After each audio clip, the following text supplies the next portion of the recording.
Ben ritrovati con il nostro appuntamento giornaliero dedicato allo sport, venetoglobe.com e VG Radio. Cercheremo di dare un'occhiata veloce a quello che sta succedendo e cureremo principalmente la cronaca regionale, provinciale e locale. Grande spazio a video e audio per quanto riguarda gli sport locali. Emergenza coronavirus, ma proviamo nel calcio a passare alla fase 2. Dovrebbero tornare gli stranieri perché le indicazioni del presidente Infantino sono quelle di ricominciare. Inter e Juventus pronti a riabbracciare gli stranieri, dicevamo, per tutti comunque nuova quarantena e poi il campo. Ve la ricordate la situazione dove ci eravamo fermati? Lo stop era avvenuto alla 26esima giornata. Resterebbero 12 turni più 4 recuperi. La fase 2 prevede quindi la ripresa degli allenamenti dal 4 maggio e poi forse in campo dal 31 di maggio. La pallacanestro di A1 chiude definitivamente, la FIP accoglie l'indicazione della Lega e si ferma pure la Serie A2. Retrocessioni e promozioni restano per il momento congelate, stop quindi anche per la trevigiana De Longhi al suo primo anno di A1. Lo stop permetterà di pensare di ripartire a settembre con una Supercoppa allargata. Ieri è arrivata l'ufficialità di federazione IRTA e Dorna sul Gran Premio del Mugello previsto per il 31 maggio e sul Gran Premio di Catalogna del 7 giugno prossimo. Entrambi sono stati rinviati, ora al lavoro per trovare una soluzione per la stagione del MotoGP.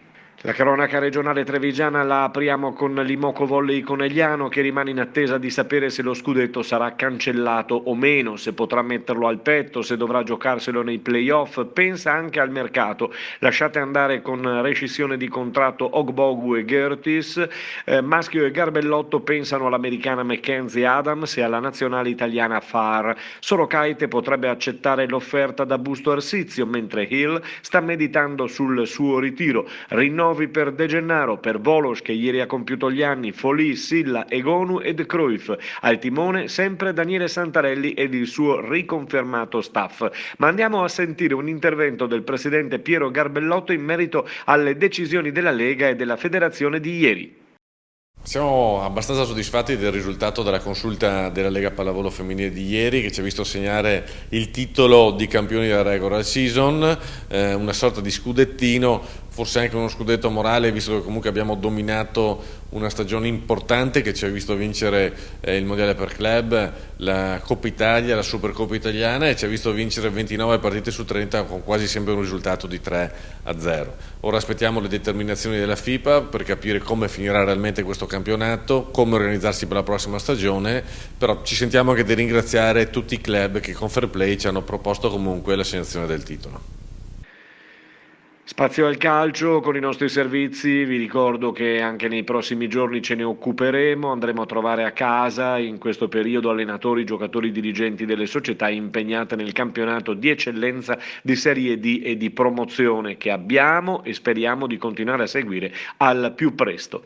Il rugby ci ha permesso in questo periodo di coronavirus di conoscere i personaggi oltre che i giocatori del Benetton. Si parla di mercato in casa biancoverde, ci saranno degli addii illustri, si parla di Bud, di Zanni, di McKinley, di Nasi, Manu, di Fuser e di Tebaldi. Forse qualcuno un po' azzardato, forse magari rimarrà, però attenzione, forse se ne andrà anche Rizzi, Machelera e Di Stefano. Gli arrivi, oltre a Braley già presentato dalla società, arriva l'azzurro Padovani, poi Garbisi, Lucchesi e Drudi, ma sono tutte anticipazioni e chissà se saranno vere o meno. E allora andiamo in casa Benetton, andiamo a trovare i Leoni.